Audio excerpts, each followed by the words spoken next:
alors Hervé, comment finalement traduire qui je suis profondément sur Internet?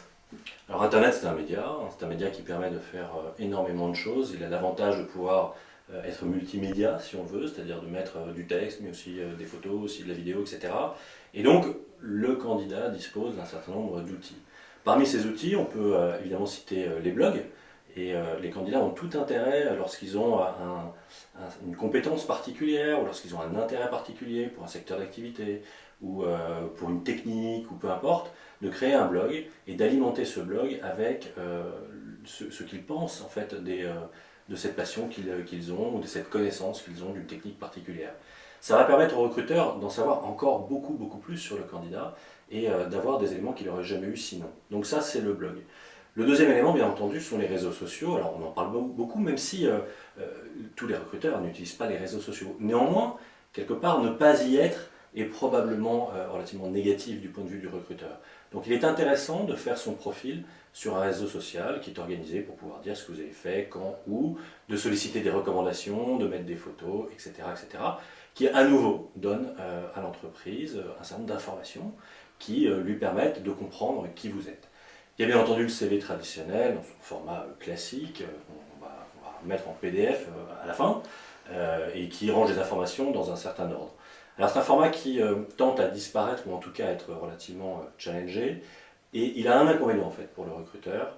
En fait il y en a deux. Le premier c'est qu'il est très formaté, c'est un inconvénient qui est pour vous aussi, c'est que du coup ça vous empêche de mettre toutes les informations que vous voulez, on vous explique qu'il faut absolument qu'il fasse qu'une page, ce qui est n'importe quoi. Si vous avez des choses intéressantes à dire, autant les mettre dedans. Il a un autre inconvénient pour le recruteur, là, c'est qu'il va avoir autant de formes de CV, même si la forme est un peu contrainte, la présentation de chacun, la police qui va être retenue, la couleur, etc., va amener chacun à vouloir se différencier un peu. Et du coup, pour le recruteur, c'est un effort que de devoir rentrer dans la lecture de chaque CV. Donc, c'est moins intéressant de ce point de vue-là qu'un réseau social. Et puis ensuite, il y a des sites emploi qui sont innovants. Job à proximité en est un, qui va proposer, comme un réseau social, de faire un profil. Et dans ce profil, nous, on a pensé à ajouter des éléments qui caractérisent la personne.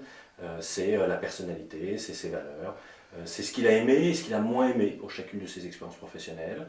C'est également des photos de son parcours. Si vous êtes serveur dans un restaurant, si vous travaillez dans le marketing, vous allez pouvoir montrer en image quel est votre cadre de travail ou ce que vous avez fait dans le cadre d'une opération marketing, par exemple. Et là encore, le recruteur va pouvoir comprendre qui vous êtes et faire la différence avec votre voisin ou en tout cas votre compétiteur. Donc voilà un autre exemple assez intéressant pour le candidat. Et probablement, est-ce que, comme pour les entretiens où il faut s'entraîner avant d'avoir le bon entretien, en tout cas celui qui a de l'enjeu, et bien pour le CV c'est la même chose. Le candidat a intérêt à multiplier ce qu'on appelle sa trace numérique sur Internet. Il a intérêt à faire le maximum de profils à valeur ajoutée sur les réseaux sociaux, sur Job à proximité ou sur d'autres sites. Il a intérêt à faire un blog s'il en a la capacité. Il a intérêt à se faire un CV Word pour comprendre la différence et à regarder d'autres outils qui peuvent être intéressants également pour lui pour se caractériser. Voilà, donc c'est un vrai travail, mais c'est un travail qui paye au bout du compte et qu'il est nécessaire de faire avec entrain, avec énergie et en pensant toujours la même chose. Qu'est-ce qui me caractérise et qui ne caractérise donc pas mon voisin?